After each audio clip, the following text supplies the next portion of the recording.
Good afternoon.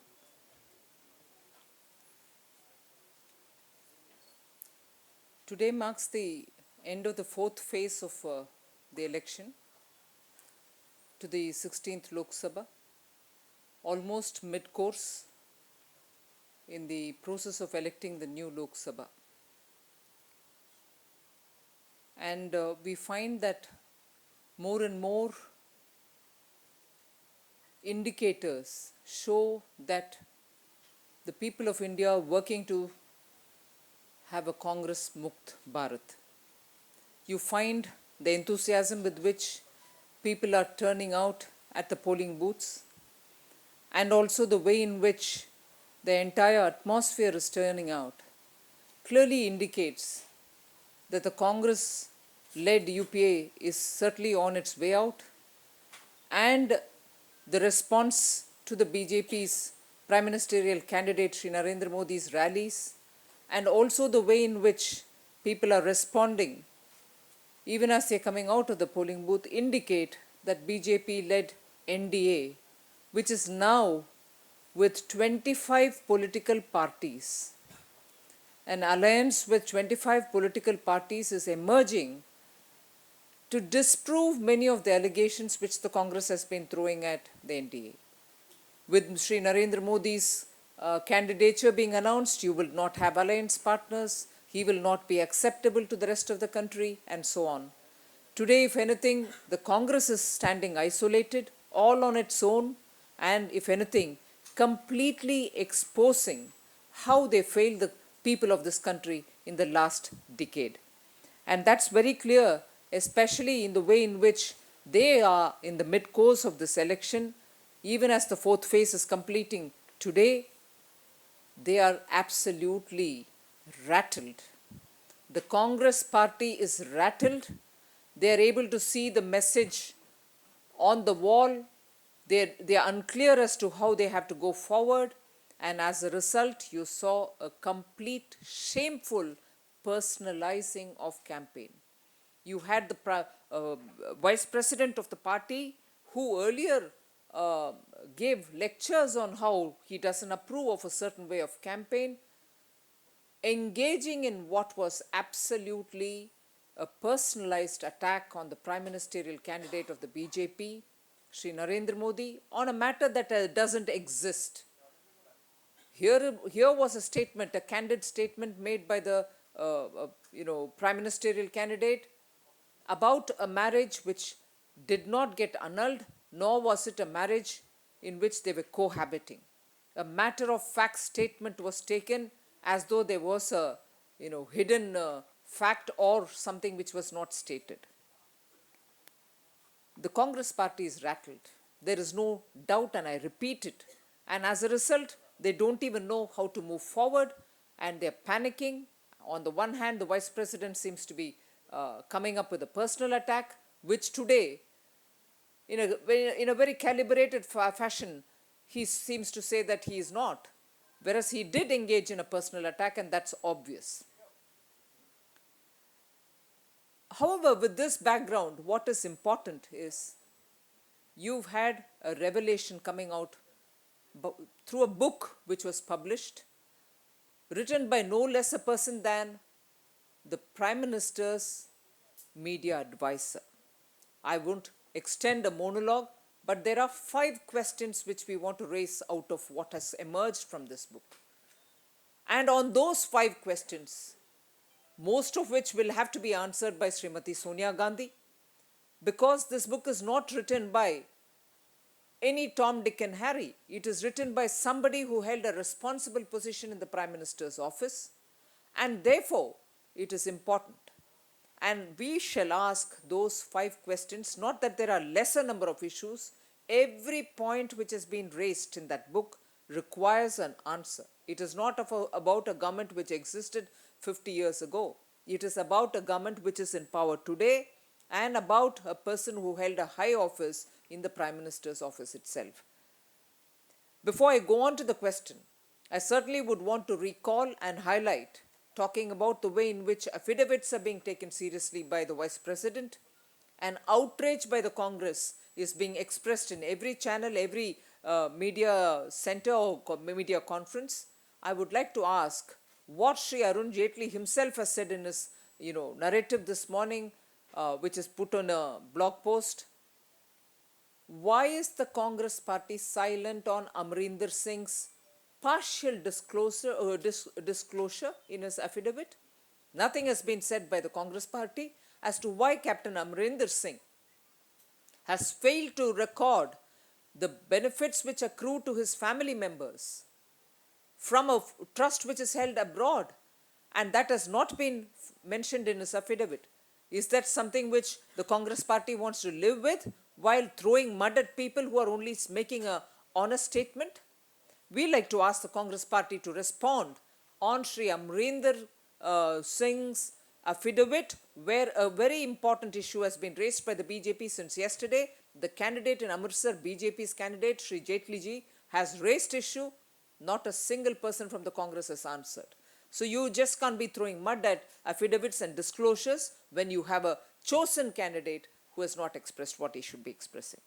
Now, about the questions which I want to raise based on the revelations which have come out of the book which is published today.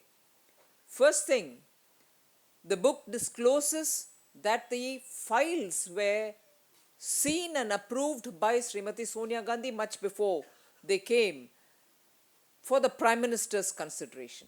Is this true? We would want an answer from Mrs. Sonia Gandhi herself, because it relates to her, and we know in the current dispensation, the power is shared between, it's an arrangement, the power is shared between the Prime Minister on the one hand and Mrs. Sonia Gandhi on the other. And after all of us have been listening to such heartfelt campaign by the Congress party that there was immense sacrifice which was made by Mrs. Gandhi. She stayed out of power. She didn't take the offer for Prime Ministership, responding to an inner voice. But now if she has been receiving these files much before the Prime Minister could even see for approval, we'd like to know what exactly was her capacity to see it, and under what official position was she receiving them. Let us say clearly where she stands on this. The second question, it is not, again I underline, these are just not only the 5 questions. The more the book is being read by all of us, there can be more issues. But as a first step and an immediate response, these are the 5 questions which the Bharatiya Janata Party would like to pose for Mrs. Sonia Gandhi to answer, and some of which specifically apply to the Prime Minister, for which the Prime Minister, we demand answers. The second which I would like to raise as a question is the issue of Siachen. The book says there was some kind of a deal agreed completely with the participation of Mrs. Sonia Gandhi and General J.J. Singh. Was there a deal struck at all? What was the understanding on Siachen? Was there an attempt to somehow give it away, or was there an attempt to have a swap of some kind? What is the matter related to Siachen? It is very critical to the national security matter. It is important aspect of the Indian national security network and border related issue. That too a very, very important aspect of a border security. We'd like to know what is Mrs. Sonia Gandhi's approved deal that was discussed and agreed upon. The third question we like to ask, of course, for this one for the Prime Minister to answer is, did the Prime Minister refuse to take briefings from the intelligence for whatever reason? For whatever reason, where there were differences prevailing between the National Security Advisor, one was Mr. Dikshit, and after that you had Mr. Nair. But whoever was it, was there a refusal from the Prime Minister's side to take briefing on intelligence matters? And did that continue for a long time? And if it did, hasn't it got to have a very serious implication on national security? To what extent has this impacted on national security? We'd like to know from the Prime Minister on that. The fourth question I'd like to ask, and certainly a very important question on which the Prime Minister needs to give an answer to the people of India, is, did he forfeit his right and prerogative to form his cabinet? was Sri A. Raja of the 2G appointed in the cabinet on Mrs. Sonia Gandhi's advice. This is also an aspect which has come out of this book. This is important as the 2G investigations are going on. I mean, the trial is going on in the court, and we've had several interpretations on how cabinet ministers were, appointed, and the famous Neera Radia tapes also said a lot on this matter. So we'd like to ask the Prime Minister, did you forfeit your prerogative in appointing ministers to the cabinet? And in particular, did A. Raja get appointed to the cabinet on the advice of Srimati Sonia Gandhi? And the last question, at least for now, for today, based on the book, is did the PM knowingly look the other side when the series of corruption was happening? Whether it is 2G, whether it is Colgate, whether it is Commonwealth Games, did he decide to say away from this entire matter even as his colleagues were looting the country? Because that is a suggestion made in this book. We'd like to know from the Prime Minister what is his position on this. I think sum and substance of the development mid-course in the 9-phased election to the Lok Sabha, 16th Lok Sabha, is the Congress party is completely rattled. We have been repeatedly asking questions on their failure in the last decade. We've also raised questions for them to answer as to why they failed the people of India in controlling prices. Why was rampant corruption the feature and hallmark of this government? And why did the government sit over many of the decisions, whether it is environment clearance or anything else, none of which were paid due attention? And you find ultimately the biggest impact was on the loss of jobs. People ran with no jobs, really from pillar to post to say where they can find a job, and that wasn't provided. In contrast, what we are trying to say, and in every speech of Sri Narendra Modi, we are coming out with constructive ideas to revive the economy, to bring back trust to the economy. And as opposed to the Congress party's approach of poverty tourism, we are saying alleviate poverty by promoting tourism. That's why even in his Darjeeling speech, you had Sri Narendra Modi talk of tea and tourism, and he has been talking about tourism together with many other 4 other T's, trade or tradition and so on. And not just this, so many different other options and narrative about how to revive the economy has been provided in the BJP's manifesto.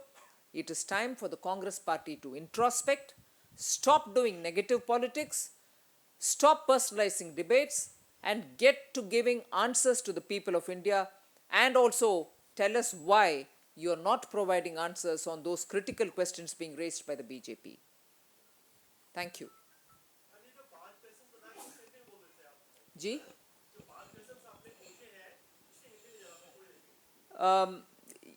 जो संजय बारू जी के किताब के ऊपर आज पूरे दिन का चर्चा हो रही है, उसमें बहुत सारे ऐसे विषय हैं जिसमें कांग्रेस पार्टी को मजबूरन जवाब देना पड़ेगा, और जाते जाते मतलब आने वाले दिन में बहुत सारे प्रश्न इसमें से उठेंगे। मगर आज हम फर्स्ट रिस्पांस के नाते 5 क्वेश्चंस पूछ रहे हैं कांग्रेस पार्टी से, और पर्टिकुलरली श्रीमती सोनिया गांधी से। पहला प्रश्न ये है कि क्या कैबिनेट के फाइल्स प्रधानमंत्री जी के पास जाने से पहले आप तक पहुंचे, और हर एक फाइल में आपके क्लियरेंस के बाद ही प्रधानमंत्री उनके अपने दस्तखत किए? अगर ये सच है या अगर सच नहीं है, जो भी हो, आपसे हम जवाब मांगते हैं। दूसरा, सियाचिन ग्लेशियर के ऊपर आपको मालूम है ये सीमा के संबंधित विषय है, इसके ऊपर बहुत चर्चा होते रही है, और कैप्टन जनरल जे सिंह के साथ श्रीमती सोनिया गांधी के आशीर्वाद के साथ कुछ ऐसे निर्णय तय हुआ है क्या जिससे सियाचिन ग्लेशियर को पाकिस्तान को देना, या तो कुछ उसमें कुछ अंडरस्टैंडिंग निकला है क्या, जिसके तहत सियाचिन के ऊपर प्रश्न चिन्ह खड़े होते हैं? उस विषय में भी श्रीमती सोनिया गांधी के जवाब ज़रूरत है, क्योंकि इस किताब में ये जिक्र किया है कि उनके आशीर्वाद लेकर के कुछ इसमें तय हुआ है। क्या तय हुआ, इसके ऊपर सोनिया जी जवाब दें। तीसरी प्रश्न ये है कि प्राइम मिनिस्टर इसको जवाब दें, क्या आप मंत्रिमंडल बनाने में, नहीं उससे पहले इंटेलिजेंस से प्राइम मिनिस्टर हर रोज, इस देश में एक आदत है, एक प्रैक्टिस है, हर रोज इंटेलिजेंस के ब्रीफिंग प्राइम मिनिस्टर को दिया जाता है। मगर शायद डॉक्टर मनमोहन सिंह ऐसे एक फर्स्ट प्रधानमंत्री होंगे जो इस ब्रीफिंग को नहीं लिया। इसका कारण कुछ बोलते हैं कि एनएसए, नेशनल सिक्योरिटी एडवाइजर के साथ उनका कुछ मतभेद था, इसीलिए वो शायद नहीं लिया। मगर अगर प्रधानमंत्री जो लेना है इंटेलिजेंस का ब्रीफिंग जो आवश्यक है, अगर आपने नहीं लिया, क्या इसके मतलब ये हम निकाल सकते हैं कि सिक्योरिटी के ऊपर नेगेटिव असर पड़ने वाले हैं? शायद नेगेटिव असर अब तक पड़ा हुआ है। इसके ऊपर जिम्मेदारी किसका है? प्राइम मिनिस्टर इसके ऊपर भी जवाब दें। और फोर्थ क्वेश्चन ये है कि क्या मंत्रिमंडल बनाने में आपके प्राइम मिनिस्टर के जो अधिकार बनते हैं उसको भी आपने खो चुके हैं, और आपके मंत्रिमंडल बनाने के समय ए राजा का नाम श्रीमती सोनिया जी के रिकमेंडेशन के साथ आप लिए हैं, उनके कैबिनेट में बिठाए। हमें मालूम है कि नीरा राडिया टेप्स के वजह से उस कांड में बहुत सारे पब्लिक डोमेन में विषय आया है। हम प्राइम मिनिस्टर से जवाब मांगते हैं कि ए राजा कैबिनेट में क्या सोनिया जी के रिकमेंडेशन में आया है क्या? एंड लास्ट क्वेश्चन, इतने सारे करप्शन होते हुए लगातार आपके कैबिनेट कोलीग्स एक के बाद एक 2G, कॉमनवेल्थ गेम्स वगैरह करप्शन करते रहे, क्यों आप जानबूझकर इसके ऊपर कुछ कार्रवाई नहीं किए और ऐसे करप्शन एक बार एक तरफा होते रहे और दूसरी तरफ आपके नजरिया दूसरी तरफ क्यों था? इन सभी विषयों के ऊपर आप प्रधानमंत्री और सोनिया जी उनके जवाब दें। Yeah, Mr. Venkat.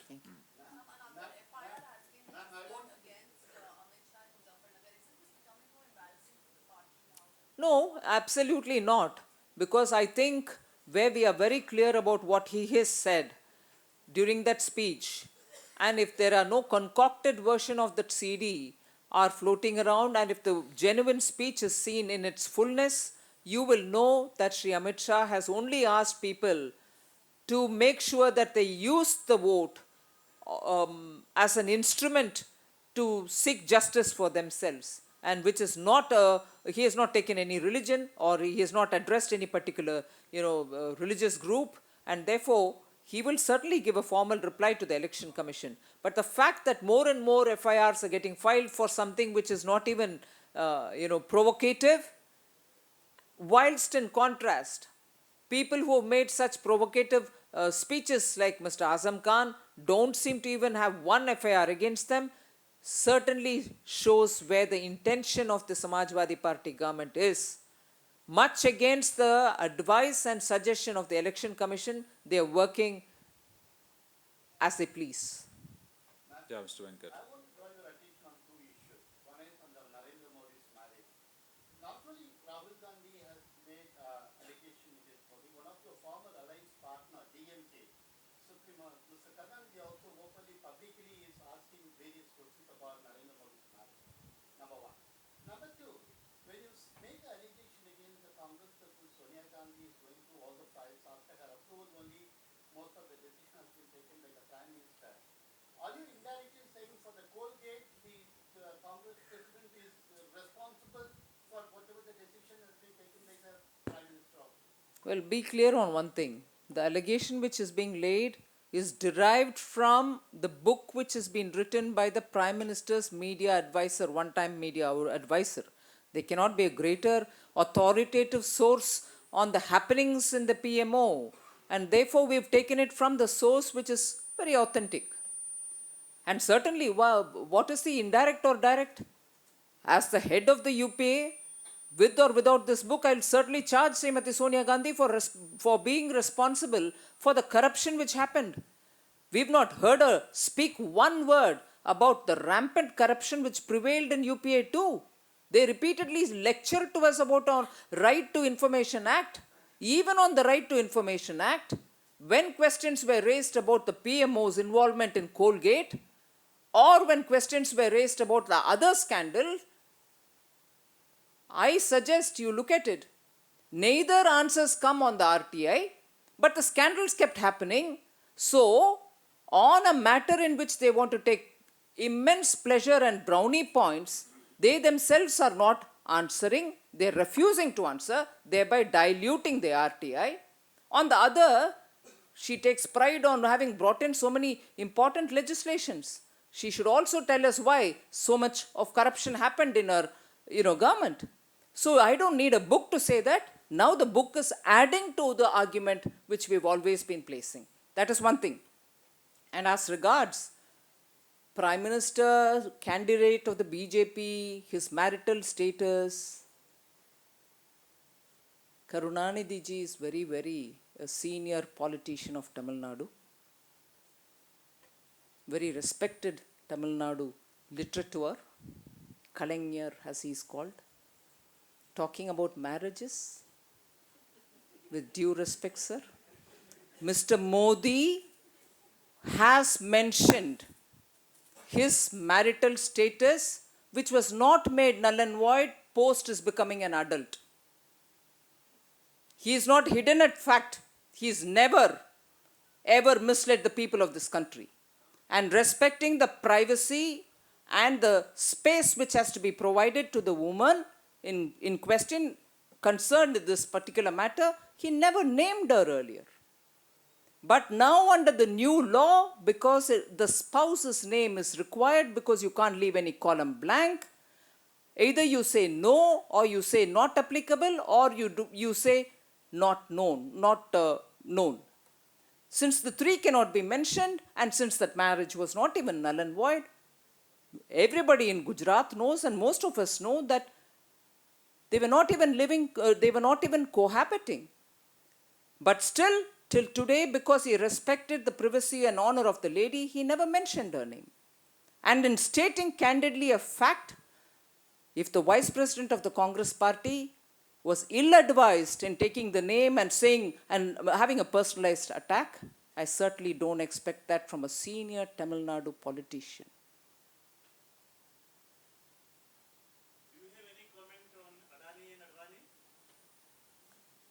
I have a question now on Adani and Vadra.